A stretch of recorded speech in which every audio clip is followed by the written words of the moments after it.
Olá, queridos amigos, sejam todos muito bem-vindos a esse espaço virtual do Centro Espírita Irmã Rosa.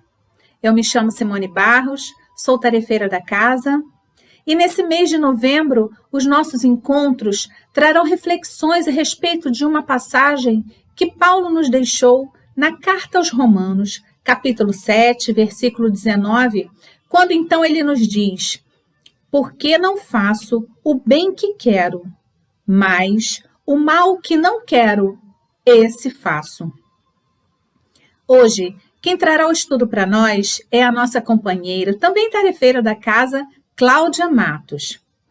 A Cláudia trará um estudo a respeito do capítulo 88 do livro Fonte Viva, ditado pelo Espírito Emmanuel, psicografia do nosso querido Chico Xavier, que se intitula Caindo em Si. Mas antes de passarmos a palavra para a nossa companheira Cláudia, vamos fazer a nossa leitura inicial e a nossa prece de harmonização. A leitura de hoje está no livro Minutos de Sabedoria, de Carlos Torres Pastorino, na sua lição 23, quando ele nos diz: trate com afabilidade a todos. O vizinho que senta a seu lado na condução não é seu inimigo, nem seu concorrente. Trata-se sempre de seu irmão, a quem você precisa acolher com simpatia. Não procure brigar com ele para conquistar maior conforto. Dê, você, mais conforto a ele. Mesmo insensivelmente, você receberá de volta as vibrações de gratidão de seu coração. Vamos orar, meus irmãos. Queridos amigos, trabalhadores incansáveis deste momento, querido, amado Mestre Jesus, a Ti rogamos que possamos estar em sintonia com os companheiros incansáveis e trabalhadores dessa casa querida, que possamos nos conectar, que possamos instaurar serenidade e paz e tranquilidade em nossos corações, em nossa ambiência doméstica, para receber, neste momento, as palavras que serão trazidas pela nossa companheira Cláudia. Que ela possa ser intuída e inspirada e nos traga palavras de consolo e esperança. Neste momento, rogamos a cada um de vocês, amigos, e ao nosso Mestre Maior, que possa nos amparar e proteger, aumentar a nossa fé e permitir que nesse momento possamos ser dignos de receber essas bênçãos. Fique conosco, querido amigo, neste momento e sempre. Que assim seja, graças a Deus. Passamos então a palavra à nossa companheira Cláudia. Olá, amigos. Estamos muito felizes por estarmos aqui mais uma vez com vocês, mesmo que virtualmente, no canal do Centro Espírita Irmã Rosa, uma casa pela qual eu tenho muita gratidão e carinho. Nós hoje vamos conversar um pouco sobre o capítulo 38, Caindo em Si, do livro Fonte Viva, ditado por Emmanuel através da psicografia de Chico Xavier. E como iremos observar ao longo da narrativa, Emmanuel cita diversos exemplos de pessoas como nós, com seus acertos, com seus equívocos, mas que despertaram, que entenderam e atenderam ao chamado do Mestre Jesus, caindo em si, como costumamos até hoje dizer, né? Mas que principalmente, ao reconhecer esses equívocos e sem mais olhar para trás, se perdoaram, se redimiram e conseguiram se elevar moralmente através da sua reforma íntima. Eu considero importante a leitura do capítulo para essa exposição e por isso quem tiver com o livro em mãos aí pode abrir e nos acompanhar. É um trecho bem pequeno. Quem não tiver como acompanhar é só se concentrar e prestar atenção. E repetindo, é o capítulo 88 do livro Fonte Viva. A gente vai ler e ao final teceremos alguns comentários dentro do que nos for possível, né? em função do tempo. Então vamos à leitura. Emmanuel começa destacando uma passagem do Evangelho de Lucas, no seu capítulo 15, versículo 17, em que ele diz: caindo, porém, em si. Então vem o comentário de Emmanuel.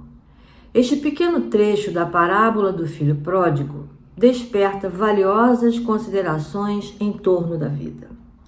Judas sonhou com o domínio político do Evangelho, interessado na transformação compulsória das criaturas. Contudo, quando caiu em si, era demasiado tarde, porque o divino amigo fora entregue a juízes cruéis.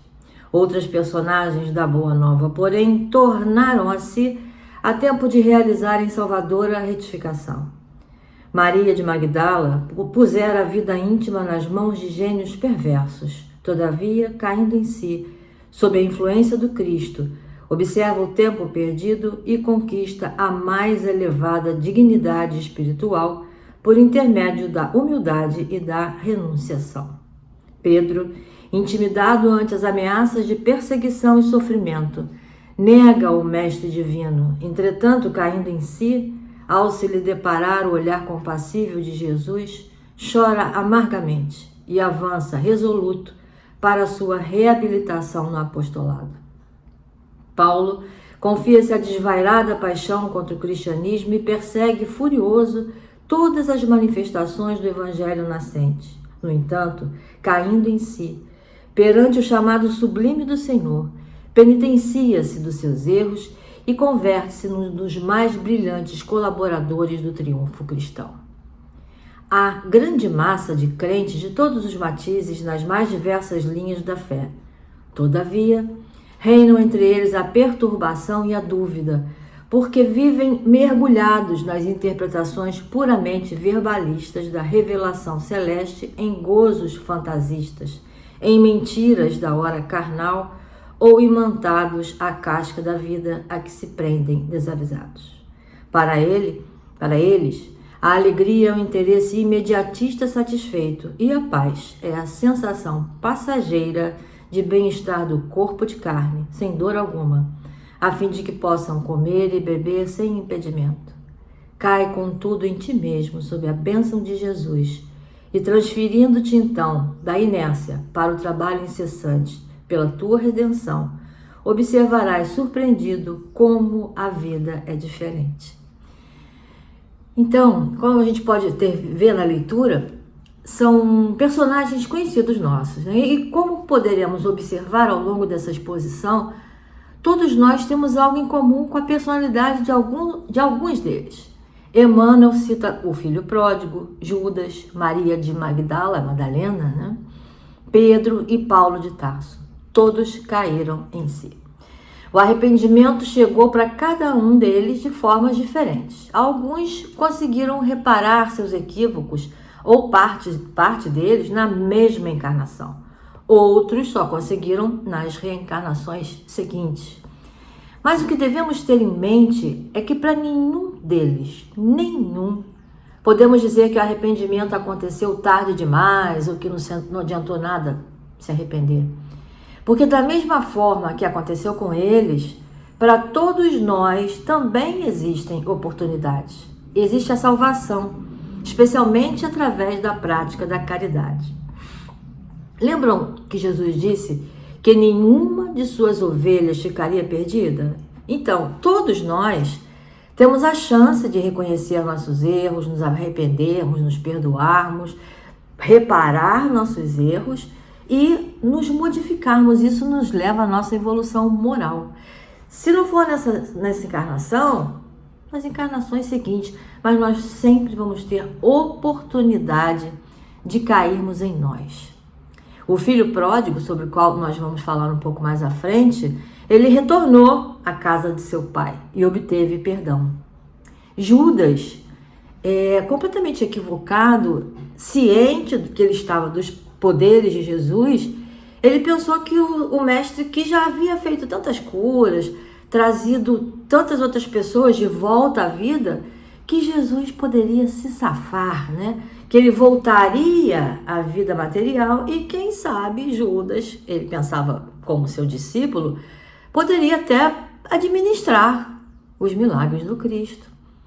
Judas era materialista, mas ele amava Jesus, só ainda não sabia como fazer isso do jeito certo.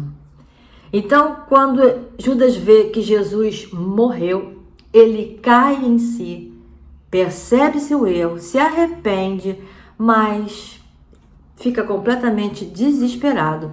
E por não conhecer plenamente o significado do perdão, por não conseguir se perdoar, ele não busca sua própria redenção e se suicida. Nós podemos dizer assim, ele se arrependeu tarde demais, será? Até podemos pensar que sim, mas Jesus sabia que tudo isso ia acontecer. Sabia que iria acontecer exatamente daquele jeito. E ele sabia também que a função de Jesus naquela trajetória era justamente a de traí-lo. Já Madalena, uma mulher revolucionária, com pensamentos e atitudes completamente além, né, do que se poderia julgar normal e permitido naquela época para uma mulher. Madalena, ao conhecer e entender a palavra de Jesus e após a crucificação de seu mestre, ela, estando certa da imortalidade da alma, acabou renunciando a tudo e a todos, sublimando seus desejos, suas paixões, e passou a se dedicar desde então a manter, a propagar e praticar a palavra do Mestre através da caridade, exercendo inclusive uma função maternal para com todos aqueles que ela acolhia. Pedro. Quem de nós não se vê em Pedro? Um cara desconfiado, né? Com uma fé muito vacilante no início, aquele pavio curto, mas um discípulo dedicado e completamente apaixonado por Jesus. Um defensor fiel.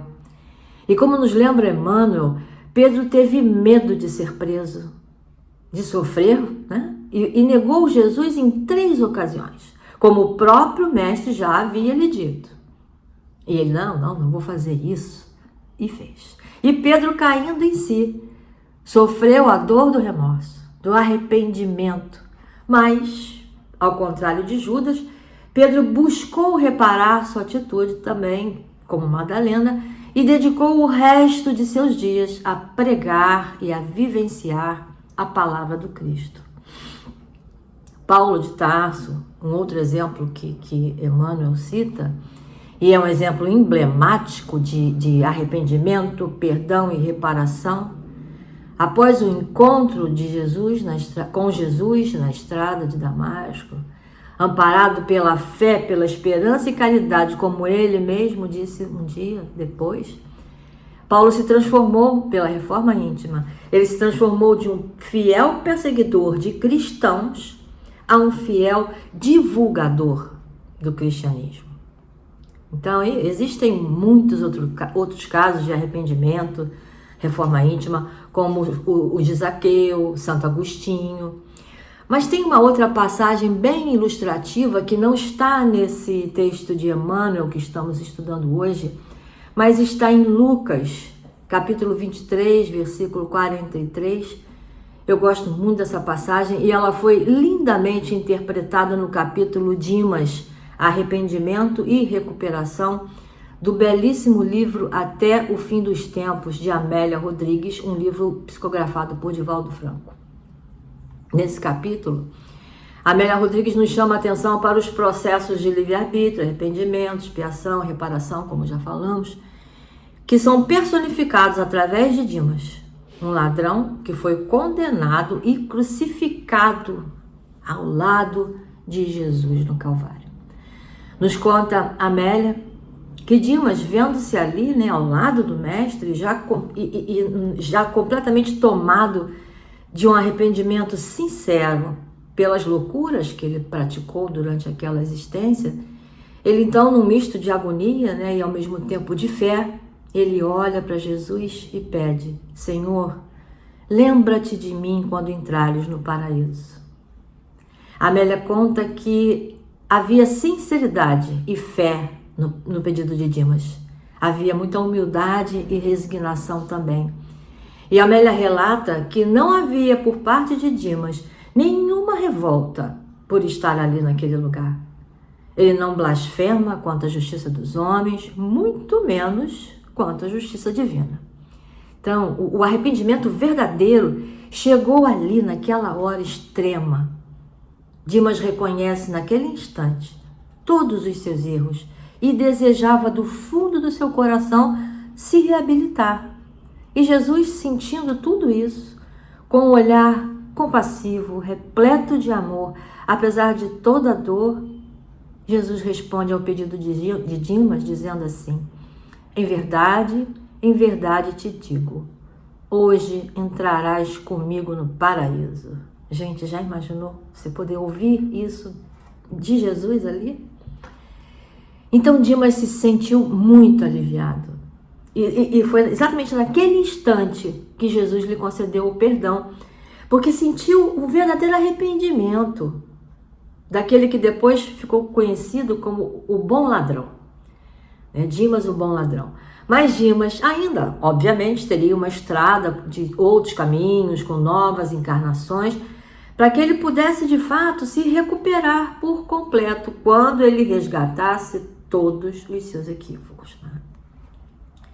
Então, minha gente, cair em si, portanto, como a gente pode perceber em todos esses casos que foram relatados, é, acima de tudo, reconhecer um erro ou uma imprudência depois de ter se iludido com algo. É tomar consciência.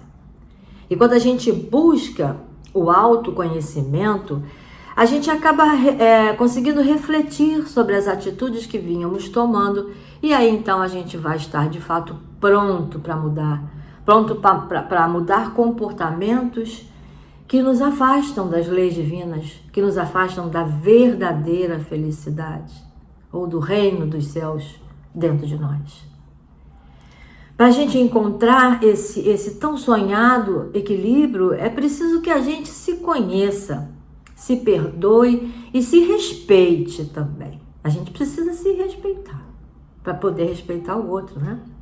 Então, a palavra cair, ela é muito bem empregada nessa expressão, cair em si, porque normalmente quando a gente cai, a gente se machuca, né? Mas pior que a dor de reconhecer um erro é a dor de viver iludido por tentações materiais, por gozos fugazes e finitos, como os que a gente tem na vida nesse plano aqui, né? Viver, a gente sabe que é difícil, né? Mas a gente não pode se alienar, a gente não pode fugir das nossas responsabilidades com a gente mesmo e com o próximo. Porque a gente se machuca, muitas vezes, porque vive em negação, por negar que somos falíveis, mas por misericórdia divina, graças a Deus, a gente pode dizer, existem novos caminhos para a gente trilhar. A gente só não pode perder a fé, né? Perder a fé, perder o bom ânimo. Porque se a gente não reflete sobre as nossas atitudes, a gente acaba transformando certos hábitos equivocados em traço de personalidade. Aquilo passa a fazer parte de nós. É como a gente diz assim, eu sempre fui assim, não vou mudar, né? Que seria o inverso. Mas, gente, o fato da gente não se conscientizar do que muito daquilo que nos acontece nos implica na colheita de sementes que foram mal escolhidas e mal plantadas por nós mesmos. A gente tem que se conscientizar disso, né? Cair em si.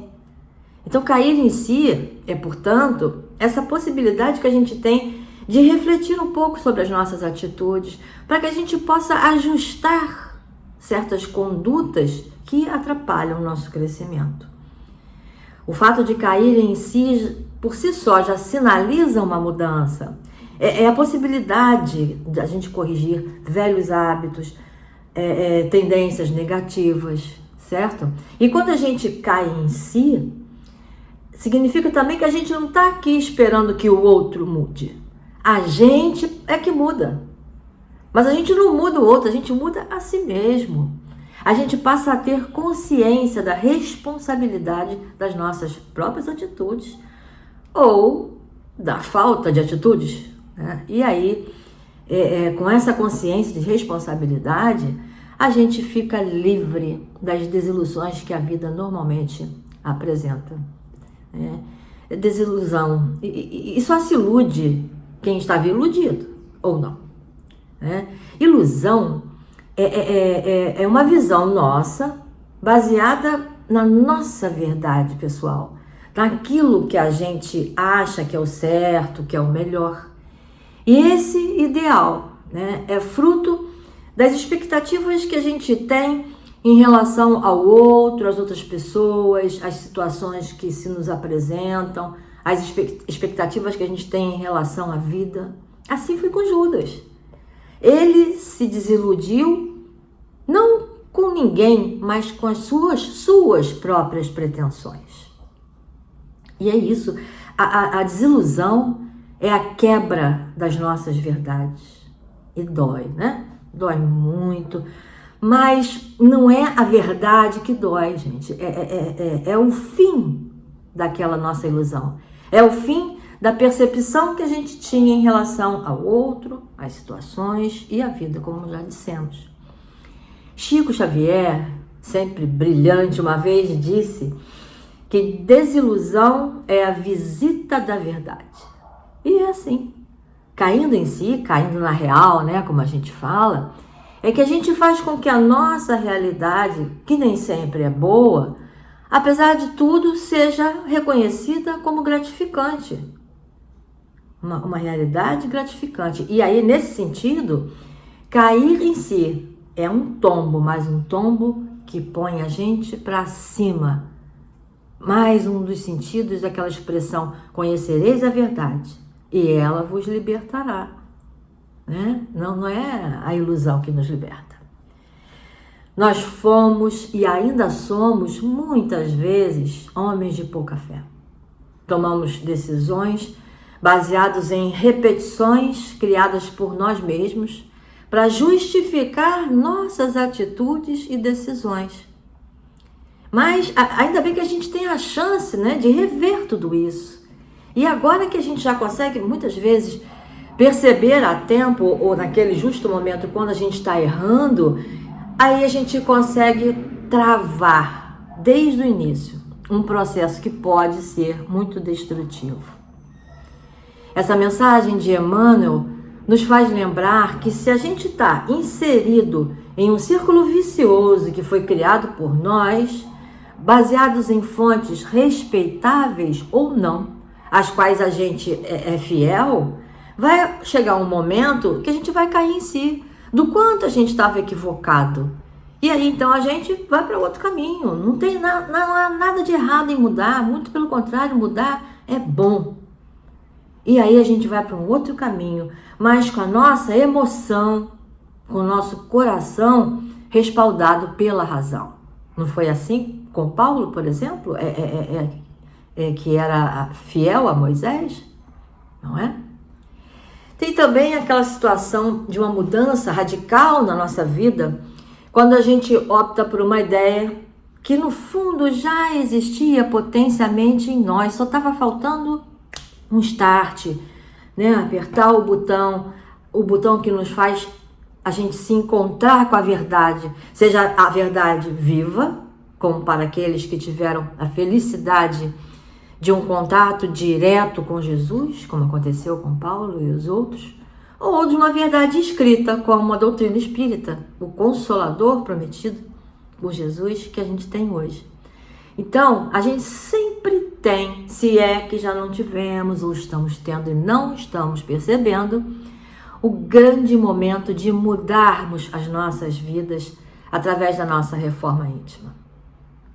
Na parábola do filho pródigo, citada por Emmanuel na lição 88 que a gente está estudando hoje, e que representa uma síntese da evolução espiritual, percebemos que, mais uma vez, Jesus não aponta erros individuais, porque ele sabia que o nosso ego, muitas vezes, é defensivo através da negação. A gente não quer reconhecer nosso erro. E o que Jesus faz, então? Ele conta a história de um filho que fez mau uso de tudo aquilo que ele havia recebido do seu pai, entra na miséria, cai em si, reconhecendo seu erro, e se vê então obrigado a voltar e pedir perdão. E aí Jesus, contando essa história, ele fez com que os seus ouvintes pudessem reconhecer em si e avaliar sua própria conduta moral e os seus próprios erros. E acima de tudo, que todos pudessem, ouvindo essa história, saber que todos nós temos um Pai misericordioso que sempre perdoa com amor. Não é o nosso Pai. Joana de Ângeles, na obra Em Busca da Verdade, obra psicografada por Divaldo Franco, fala sobre a parábola do filho pródigo também. E ela relata diversos enfoques sobre a conduta de cada personagem, o pai, os seus dois filhos. E aí fica aqui a sugestão de leitura do livro, né? A gente não vai ter tempo. É o livro Em Busca da Verdade. Cada um de nós foi criado por Deus, né? Cada um de nós pode se perder no caminho, mas pode se encontrar quando cai em si. A gente pode se arrepender, e é nesse momento que a gente pode optar por voltar à casa do nosso Pai, porque foi de lá que a gente veio, né?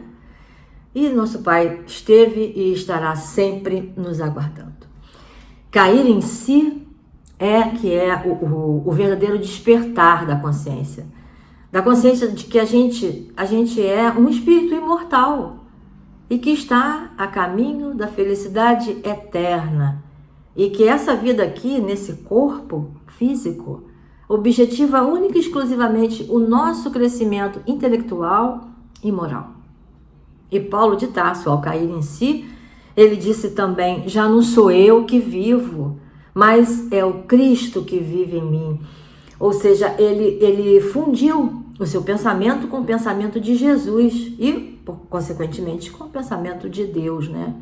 Então ele estava uma coisa só, né? O Pai, o Filho, o Espírito santificado.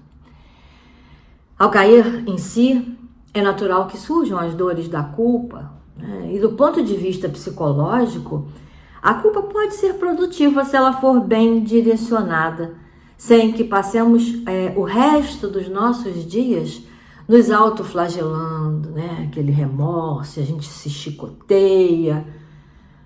Mas não é isso que a gente tem que fazer. Quando a gente reconhece um erro, a culpa, ela ajuda a gente a não repetir aquele erro. E ao invés de a gente ficar se chicoteando, vamos para o movimento, vamos reparar o mal que a gente causou, sempre que isso for possível. E se não for possível naquele instante, daquela mesma forma, né, que a gente magoou, a gente tentar consertar, a gente faz o bem. A gente faz o bem em favor de alguém. Porque uma atitude caridosa, uma atitude fraterna, é sempre um ponto positivo, né, na contabilidade divina, que pode fazer com que a gente anule ou amenize um mal que a gente causou. Pedro não tem aquela passagem, né? O amor cobre a multidão de pecados. O amor nos absolve. O Espírito Joana de Ângeles, ainda também, né, nessa passagem, nos apresenta Jesus como sendo o filho pródigo do amor. Olha que coisa linda. Uma vez que Jesus se afastou das regiões celestes, que é a casa do Pai, e encarnou na matéria densa aqui do plano terreno, para viver com o que Joana chama de pigmeus morais, que uma alusão que ela faz aos porcos, né? Aqueles porcos com os quais o filho pródigo teve que dividir o alimento, como está na parábola. Então Joana fala que Jesus é o filho pródigo do amor, que ele veio para nos ensinar a dissipar as nossas sombras individuais. E aí, ele estando aqui entre nós, foi incompreendido, foi crucificado, mas retornou rico de bênçãos à casa do Pai. Para nós espíritas, esse despertar da consciência se dá diante do reconhecimento, até dos erros menores que a gente possa cometer. Porque a consciência de imediato já dá aquele estalo, já aponta que a gente não procedeu como deveria. Então, cair em si não acontece também de uma só vez, né? Vai acontecendo na exata proporção do esforço que a gente está fazendo também em busca do conhecimento, da vivência do amor, até que chegue um momento da nossa evolução pessoal em que a gente não precise mais cair em nós, porque a consciência, a conduta da gente vai estar perfeitamente ali afinada com as diretrizes do Evangelho, como nos conta Kardec quando ele fala do homem de bem. E aí as nossas atitudes não vão ser mais reflexos dos nossos pensamentos precipitados ou impensados, como a gente tem mania de dizer, né? A gente vai nos ver falando mais assim, quando dei por mim já era, né? Já tinha falado, já tinha feito. A gente vai conseguir nem pensar. Às vezes, quando a gente fala alguma coisa que pode ofender alguém, mesmo sem que a gente queira, e quando a gente cai em si, de uma forma instantânea, aquilo nos incomoda, né? Porque não era nossa intenção magoar ninguém. E mesmo que a outra pessoa tenha a caridade de nem na expressão do rosto se mostrar ofendida e nem retrucar, a gente pode ficar triste porque a gente reconhece a nossa atitude. O que a gente faz então numa situação dessa, né? A gente arruma um jeitinho de reparar aquela atitude para sossegar nosso coração e nos perdoarmos também, porque a gente não pode deixar que o nosso erro fique ali numa monoideia, corroendo, né? E a culpa acabe nos consumindo. Então, bateu a culpa, vamos resolver. Nesse tempo de isolamento social, então, em que a gente fica se comunicando muito pelo WhatsApp, até quando a gente está ali, né, digitando, dá tempo da gente reler uma mensagem, cair em si, olha isso, não ficou legal. Deletar um comentário indesejado antes de apertar o enviar. Agora não que a gente está retomando, né, nossos contatos, olho no olho. A gente está se ressocializando e isso também é um processo, viu? Já indo para o final, a gente vai citar o Evangelho segundo o Espiritismo, no capítulo 14. Honrai a vosso pai e a vossa mãe. No item 9, onde o Espírito Santo Agostinho vai nos ajudar a concluir o nosso raciocínio de hoje. Santo Agostinho diz assim: vem um dia que ao culpado, cansado de sofrer, com o orgulho afinal abatido, Deus abre os braços para receber o filho pródigo que se lhe lança aos pés. As provas rudes, ouvi-me bem, são quase sempre indício de um fim de sofrimento e de um aperfeiçoamento do espírito, quando aceitas com o pensamento em Deus. É um momento supremo, no qual, sobretudo, cumpre ao espírito não falir murmurando, se não quiser perder o fruto de tais provas e ter de recomeçar. Quando a gente é criança e tá aprendendo a andar de bicicleta, a gente cai, dói, não dói? E a gente, de tanto cair, uma hora, né, aprende a se equilibrar. Cair dói, sempre dói. Mas a mãe da gente, ou quem está cuidando de nós, né, vai ali, sopra o machucado com carinho e a gente logo melhora. Da mesma forma, o nosso Pai Celestial nos consola com o sopro amoroso das novas chances que cada reencarnação nos proporciona para reparação. Então, meus amigos, vamos nos lembrar sempre de Paulo na sua carta aos Romanos, no capítulo 7, versículo 19, que foi selecionado e trabalhado como tema deste mês, nas nossas palestras, né? Que nos remete à necessidade da gente domar as más inclinações, de refletir e pegar aquela constatação de Paulo e transformar numa pergunta diária. Por que eu não faço o bem que eu quero? Por que eu ainda faço o mal? Vamos nos perguntar todo dia isso. Lembrando que reconhecer nossos erros é o primeiro passo. Esse processo, né, de iluminação, de elevação espiritual é muito longo, muito difícil na maioria das vezes. E aí, se a gente ainda não começou, gente, mãos à obra, tá? Porque Jesus veio para nos ensinar a amar e ele sempre perdoava dizendo que vá, não tornes a pecar, vá, não olhes para trás. E disse a Pedro e a Judas, faça o que tem que ser feito. E ainda assim, equivocados muitas vezes, a gente escolhe crucificar Jesus, ao invés de crucificar Barrabás. Nos resta então a gente cair em nós, fazer o que tem que ser feito, se perdoar, trabalhar na evolução, na construção de um mundo melhor para todos nós e com a instalação do reino de Deus em nossos corações.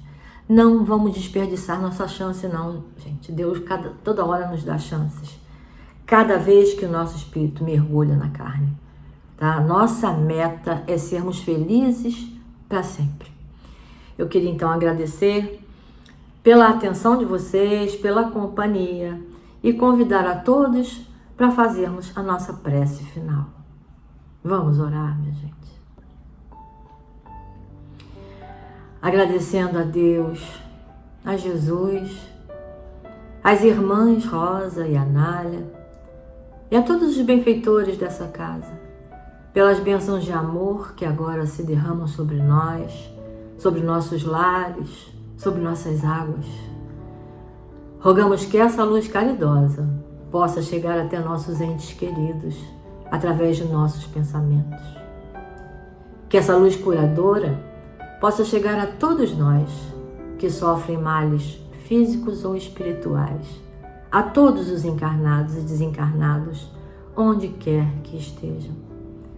Que possamos sempre ter nossa fé fortalecida, para que tenhamos a certeza de que Jesus está sempre ao nosso lado para nos ajudar a soprar as nossas feridas quando a gente cai, a nos perdoar diante de nosso arrependimento e a nos levantar para a gente prosseguir. E Ele nos guiando, nos acompanhando sempre na busca dessa estrada que vai nos levar de volta à casa do Pai. Obrigada, Jesus. Que assim seja, com a graça de Deus.